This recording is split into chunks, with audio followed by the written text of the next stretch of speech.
خوش آمدید۔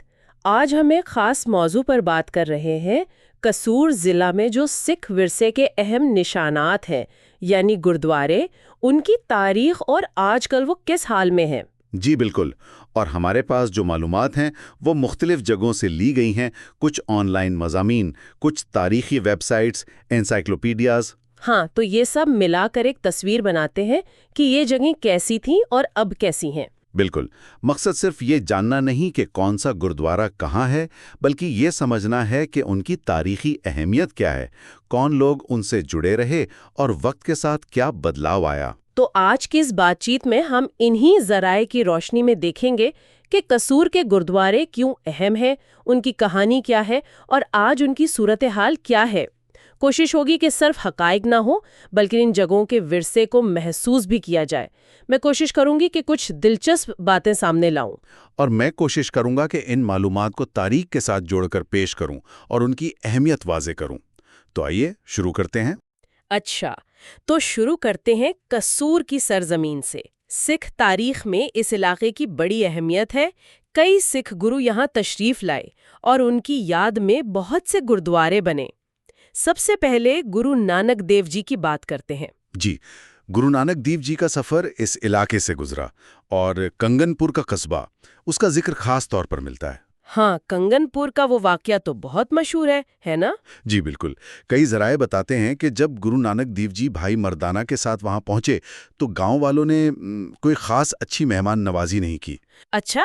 جی، تو جب گرو جی وہاں سے جانے لگے تو دعا دی کہ وسدے رہو، یعنی یہیں آباد رہو۔ یہ تو بڑی عجیب بات ہے، مطلب اچھا سلوک نہیں کیا اور دعا دی کہ وہیں رہو۔ ہاں، سننے میں عجیب لگتا ہے، لیکن اس کے پیچھے ایک حکمت بتائی جاتی ہے۔ قصہ یہ ہے کہ وہیں قریب ایک اور گاؤں تھا، مانک دیکھی، وہاں کے لوگوں نے بڑی خدمت کی۔ اچھا؟ ان کو گروجی نے دعا دی، اجڑ جاؤ، یعنی بکھر جاؤ۔ اوہ، یہ کیا منطق ہوئی؟ حکمت یہ بیان کی جاتی ہے کہ کنگن پور جیسے لوگ جن کا رویہ اچھا نہیں، وہ وہیں رہیں تاکہ ان کی برائی پھیلے نہیں، جبکہ مانک دیکھے جیسے اچھے لوگ وہ پھیل جائیں تاکہ ان کی نیکی اور اچھی باتیں دوسروں تک پہنچے۔ واہ، یہ تو گہری بات ہے۔ اچھا، تو کنگن پور میں کوئی گردوارہ بھی بنا؟ جی ہاں، وہاں ایک گردوارہ صاحب تھا، موتی مسجد محلے میں۔ اسے چھوٹا ننکانہ صاحب بھی کہتے تھے۔ اوہ، چھوٹا ننکانہ صاحب۔ جی، لیکن تقسیم ہند کے بعد وہ استعمال میں نہیں رہا۔ سنا ہے وہاں فیروز پور سے آئے ہوئے مہاجر خاندان آباد ہو گئے۔ کبھی وہاں بڑے میلے بھی لگتے تھے۔ رونقیں ختم ہو گئیں۔ اچھا، گرو نانک دیو جی قصور کے اور دیہات میں بھی گئے؟ جی بالکل، بھائل گاؤں اور الپا گاؤں، وہاں بھی ان کی آمد کی یاد میں گردوارے بنے، جنہیں گردوارہ پہلی پادشاہی کہتے ہیں۔ الپا گاؤں تو راوی کے کنارے ہے۔ ٹھیک۔ پھر ایک بھرناوا گاؤں ہے، وہاں ایک چرواہا تھا سلطان نام کا۔ اس نے گروجی کو بھنے ہوئے چنے پیش کیے اور وہ سکھ ہو گیا۔ اچھا۔ کہتے ہیں سلطان نے پہلے خود ایک چبوترا بنایا، بعد میں وہ منجی صاحب بنا، پھر ایک چھوٹا سا گردوارہ، اسے ہولاں صاحب کہتے تھے۔ افسوس وہ عمارت اب نہیں رہی۔ اور مانک دیکھے جسے بکھر جانے کی دعا ملی تھی، اس گاؤں کا کیا بنا؟ ذرائع بتاتے ہیں کہ کنگن پل سے بس تھوڑا ہی دور ہے، 2 کلومیٹر، اور آج بھی کچھ ویران سا ہی لگتا ہے۔ واقعی؟ جی، وہاں ایک گردوارہ منجی صاحب یا مالجی صاحب کے نام سے ہے، لیکن اس کی حالت بھی کوئی اچھی نہیں بتائی جاتی، استعمال میں بھی نہیں ہے۔ اور قصور شہر کے اندر بھی کوئی گردوارہ ہے گرو نانک دیو جی سے منسوب؟ جی، فہرستوں میں ذکر ملتا ہے، گردوارہ پہلی پادشاہی قصور شہر۔ ٹھیک۔ اب آتے ہیں تیسرے گرو امر داس جی کی طرف۔ وہ بھی قصور تشریف لائے تھے۔ جی ہاں، گرو امر داس جی جب ترگے گاؤں پہنچے تو کہتے ہیں وہاں کے لوگوں نے ان کا بڑا پرتاک استقبال کیا اور درخواست کی کہ وہ کچھ دن ٹھہریں۔ ان کی یاد میں وہاں گردوارہ جھاڑی صاحب بنا۔ اور وہ آج کیسا ہے؟ وہ بھی بدقسمتی سے 1947 میں متروک ہو گیا۔ اوہ، اچھا، ایک قادی ونڈ گاؤں کا بھی ذکر ہے، وہاں کیا خاص بات تھی؟ قادی ونڈ میں دہلی کے ایک سکھ تھے، دیوان چند۔ ان کی درخواست پر گروجی کی یاد میں ایک تالاب اور کچھ کمرے بنائے گئے۔ اچھا۔ یہ تعمیر گاؤں کے ہی ایک بھائی بہلول تھے، ان کی زمین پر ہوئی۔ ان کی سماعت بھی وہیں بنی، وہاں ساون میں میلہ بھی لگتا تھا۔ اور اب تو حالت بہت خراب ہے، وہ تالاب ایک گندا جوہڑ بن چکا ہے۔ بھائی بہلول کی سماعت بھی خستہ حال ہے، اور کمروں میں سنا ہے سرکاری اسکول ہے، زمین وقف بورڈ کے پاس ہے۔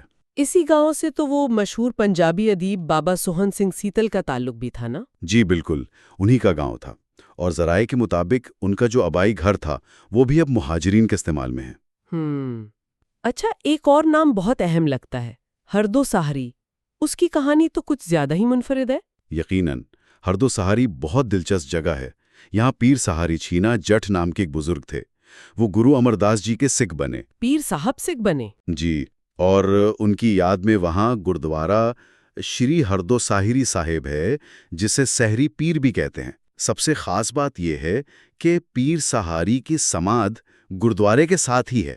یہ تو بڑی انوکھی بات ہے۔ اور ان کی وصیت تھی کہ انہیں سیدھا دفنایا جائے، تو انہیں دیوار میں چن دیا گیا تھا۔ ہے؟ دیوار میں؟ جی، اور آج بھی یہ جگہ آپ کہہ سکتے ہیں مشترکہ عقیدت کا مرکز ہے۔ مسلمان انہیں سحری پیر مانتے ہیں، وہاں قرآن خوانی بھی ہوتی ہے، سالانہ عرس بھی لگتا ہے۔ اچھا، تو یہ فعال ہے؟ جی فعال ہے، اور اس کی دیکھ بھال بھی ایک مسلمان فقیر کرتے ہیں۔ گردوارے کے نام کافی زمین بھی وقف ہے، کوئی 85 گھماؤں۔ یہ واقعی ہمارے خطے کی ملی جلی تہذیب کی ایک مثال ہے۔ صحیح، یہ بہت اہم ہے۔ جی، اور گرو گرنتھ صاحب میں ایک حوالہ ہے، گنگو اوپر سحر بھروں۔ کچھ لوگ کہتے ہیں کہ یہ شاید اسی جگہ کا ذکر ہے۔ بہت خوب۔ اب 5ویں گرو ارجن دیو جی کی بات کرتے ہیں۔ ان کا قصور سے کیا تعلق بنتا ہے؟ جامبر کلا کا نام کافی آتا ہے۔ جی، گرو ارجن دیو جی بہروال سے جامبر کلاں آئے۔ یہاں ایک بہت بڑا اور اہم گردوارہ بنا، گردوارہ تھم صاحب۔ تھم صاحب؟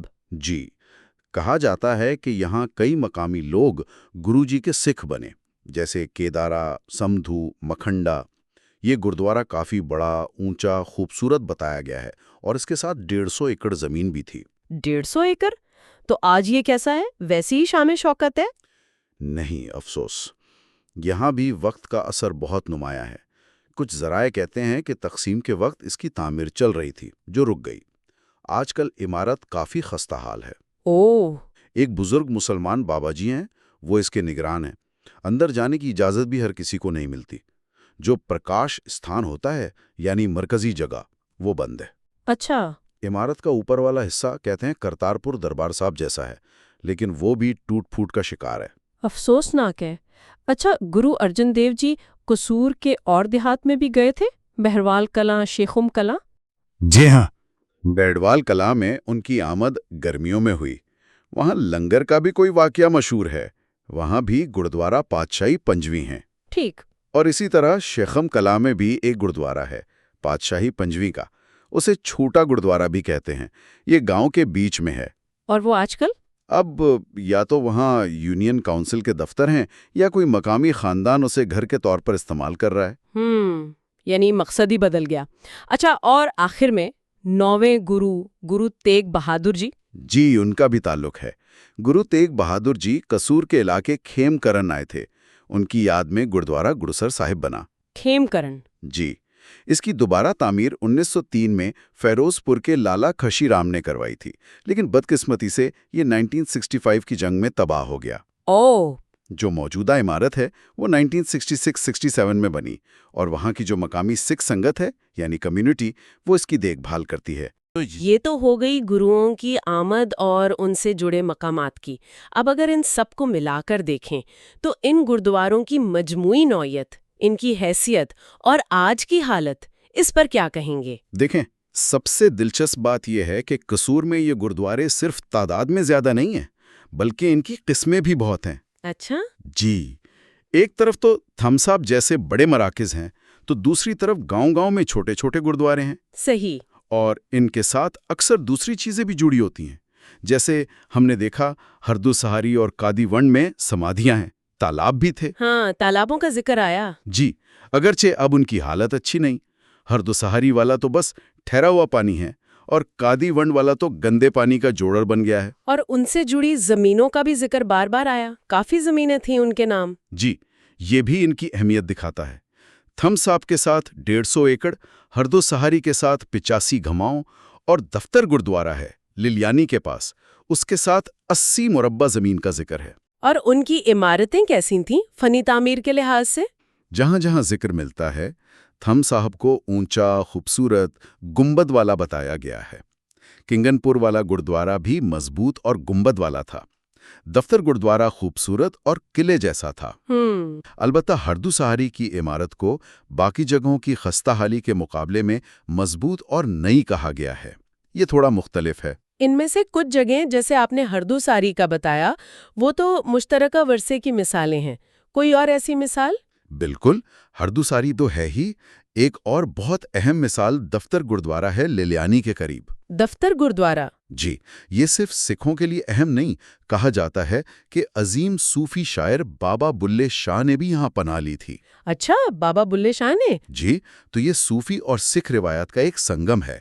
اسی گردوارے سے ایک سردارنی بی بی اشر کور کا نام بھی جڑا ہے۔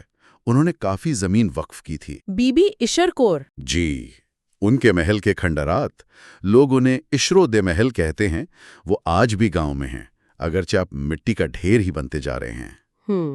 افسوس۔ ایک ذریعے میں ملاپور گاؤں کا بھی ذکر ہے، جہاں 2 گردواروں کے بیچ میں ایک مندر تھا۔ تو یہ تو بڑی ملی جلی جگہیں تھیں، لیکن پھر 1947 آیا، تقسیم ہوئی، اس نے سب کچھ بدل دیا ہوگا۔ بلا شبہ وہ بہت بڑا سانحہ تھا۔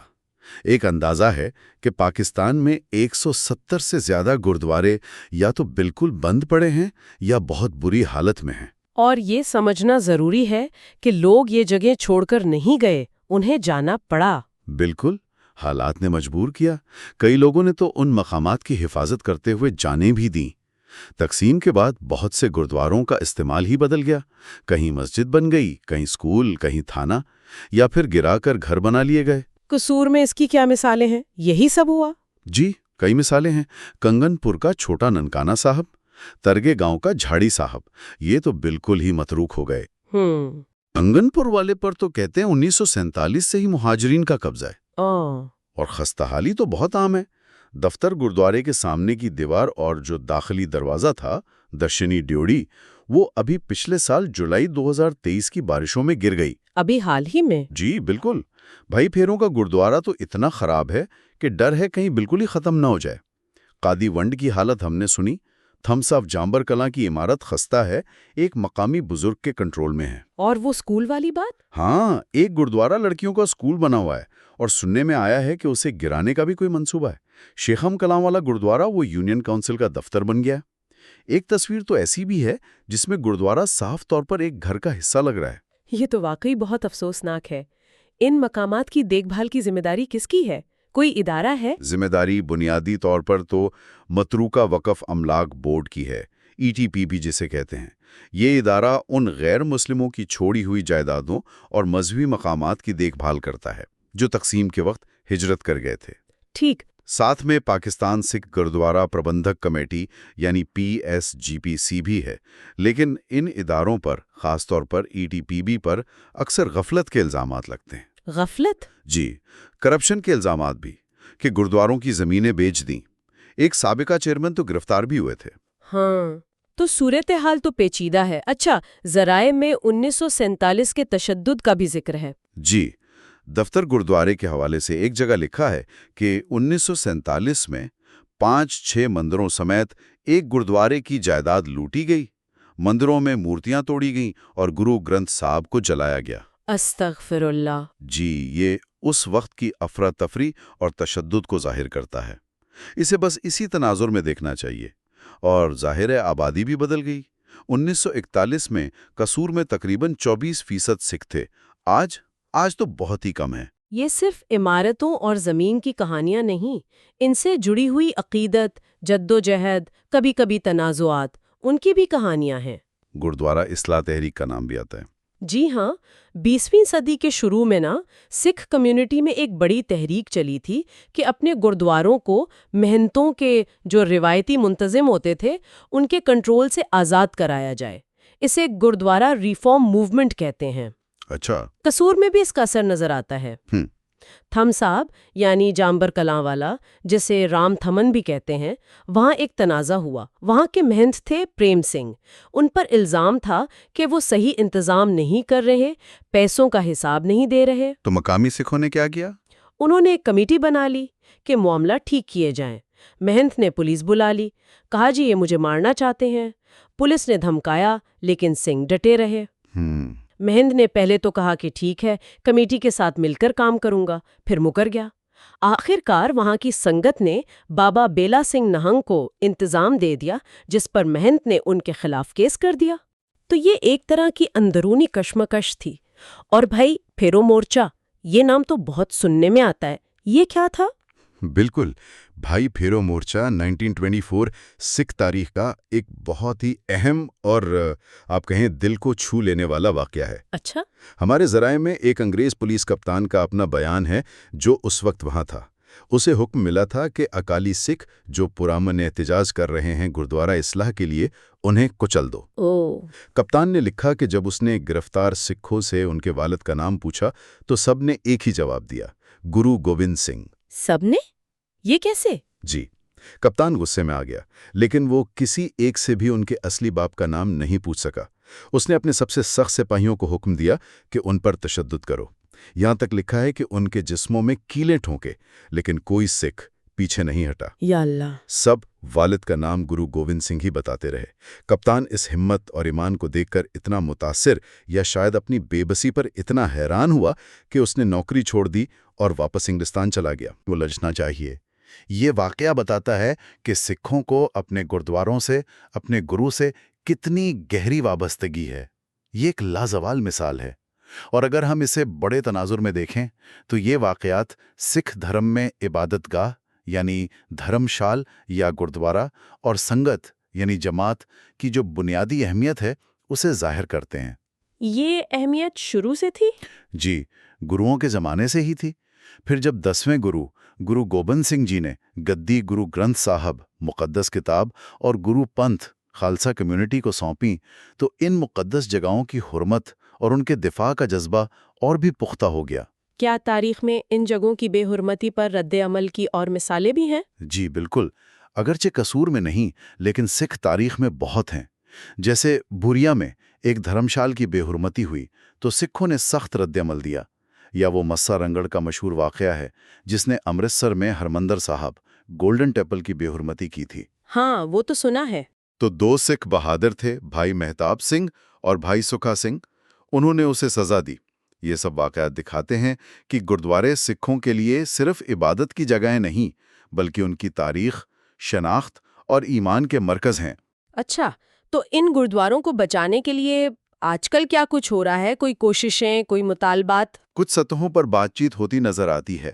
جیسے 2019 میں بھارت میں جو SGPC ہے، سکھوں کی بڑی تنظیم، انہوں نے حکومت پاکستان سے کہا تھا کہ کنگن پور والا چھوٹا ننکانہ صاحب خالی کرایا جائے جو قابضین کے پاس ہے۔ اچھا، اس پر پاکستان کے ETPV کے جو چیئرمین تھے انہوں نے کہا تھا کہ ہم کارروائی کریں گے۔ تو کیا کوئی کارروائی ہوئی؟ اس بارے میں ہمارے پاس تازہ معلومات نہیں ہیں، لیکن جیسا ہم نے پہلے بات کی، ETPV کے حوالے سے ماضی میں سوالات اٹھتے رہے ہیں تو تھوڑا شک رہتا ہے۔ صحیح۔ لیکن یہ بھی ہے کہ پاکستان میں کچھ دوسرے تاریخی گردوارے حال ہی میں کھولے بھی گئے ہیں یاترا کے لیے، جیسے گجرانوالا میں خارا صاحب، جہلم میں چھوا صاحب۔ تو یہ ایک اچھی بات ہے۔ لیکن خاص طور پر قصور کے گردواروں کی حالت کیا ہے زمین پر؟ کیا وہاں کوئی بچاؤ نظر آتا ہے؟ مجموعی طور پر دیکھیں تو قصور میں زیادہ تر گردواروں کی حالت اب بھی تشویشناکی ہے۔ دفتر گردوارے کا جو حصہ گرا، اس پر سکھ کمیونٹی میں بہت تشویش پائی جاتی ہے اور مطالبے ہو رہے ہیں کہ اسے بچایا جائے۔ زیادہ تر جگہ نظر انداز ہیں، خراب حالت میں ہیں یا غلط استعمال ہو رہی ہیں۔ البتہ کچھ جگہ بہتر ہیں، جیسے ہردو ساہری کے عمارت کو مضبوط یا نئی کہا گیا تھا۔ تھم صاحب اگرچہ خستہ حال ہے مگر وہاں کوئی نگران موجود ہے۔ ان مقامات کی تاریخ کو محفوظ رکھنے کے لیے کوئی پرانی کوشش بھی ہوئی؟ جی، ایک کتاب کا ذکر ملتا ہے، 1962 میں چھپی تھی، سکھ شرائنز ان ویسٹ پاکستان۔ اس نے ان مقامات کی ایک طرح سے دستاویزی بندی کی تھی۔ تو اس ساری بات چیت کا خلاصہ کیا نکلتا ہے؟ کیا اہم باتیں ہیں جو ہمیں یاد رکھنی چاہیے؟ میرے خیال میں چند باتیں بہت صاف ہیں۔ پہلی تو یہ کہ قصور ضلع سکھ ورثے، خاص طور پر گردواروں کے حوالے سے غیر معمولی طور پر امیر ہے۔ ان جگہوں کا تعلق براہ راست سکھ گروؤں سے ہے جو انہیں بہت خاص بنا دیتا ہے۔ اور دوسری بات شاید وہ فرق ہے جو ماضی اور حال میں نظر آتا ہے۔ بالکل، ایک طرف ان جگہوں کی شاندار تاریخ، ان کی روحانیت، کبھی کی چہل پہل ہے، اور دوسری طرف آج ان میں سے زیادہ تر کی بری حالت، نظر اندازی، ٹوٹ پھوٹ، قبضہ یا غلط استعمال، یہ فرق دکھتا ہے۔ صحیح۔ اور تیسری بات یہ کہ یہ صرف اینٹ پتھر کی عمارتیں نہیں، ان سے عقیدت، قربانی، جدوجہد اور ہمت کی بڑی متاثر کن کہانیاں جڑی ہیں، جیسے بھائی پھیرو مورچے کا واقعہ ہم نے سنا۔ یہ ورثہ ہمیں مجموعی طور پر کیا سکھاتا ہے یا سمجھاتا ہے؟ یہ ورثہ ہمیں بہت کچھ سمجھنے میں مدد دیتا ہے۔ عقیدے کی طاقت، کمیونٹیز کیسے بنتی اور بکھرتی ہیں، تقسیم جیسی بڑی تاریخی تبدیلیوں کے کیا اثرات ہوتے ہیں، ہجرت کے تجربات، اور سب سے اہم اپنے ثقافتی ورثے کو بچانے کا چیلنج۔ یہ اس پورے خطے کا ہم سب کا مشترکہ ثقافتی اور تاریخی سرمایہ ہے۔ اس سے ایک بہت اہم سوال بھی اٹھتا ہے پھر۔ جی، اور وہ سوال یہی ہے کہ ان مقامات کا مستقبل کیا ہے؟ یہ جگہیں جو کبھی اتنی اہم تھیں، جہاں گرو، پیر، صوفی آئے، مگر آج اکثر کھنڈر ہیں یا کسی اور کام آ رہی ہیں، سرحد کے اس پار ہوں یا اس پار، اس مشترکہ تاریخ کو بچانے کی ذمہ داری آخر کس کی ہے؟ کیا یہ صرف کسی ایک ادارے کی ذمہ داری ہے یا کسی ایک کمیونٹی کی؟ یا یہ ہم سب کی ذمہ داری ہے؟ یہ وہ سوال ہے جو یہ ساری معلومات، خاص طور پر ورثے کو بچانے کی اپیلیں اور جو نقصان ہو رہا ہے اس پر تشویش ہمارے سامنے رکھتی ہیں، اور اس پر ہمیں سنجیدگی سے سوچنا چاہیے۔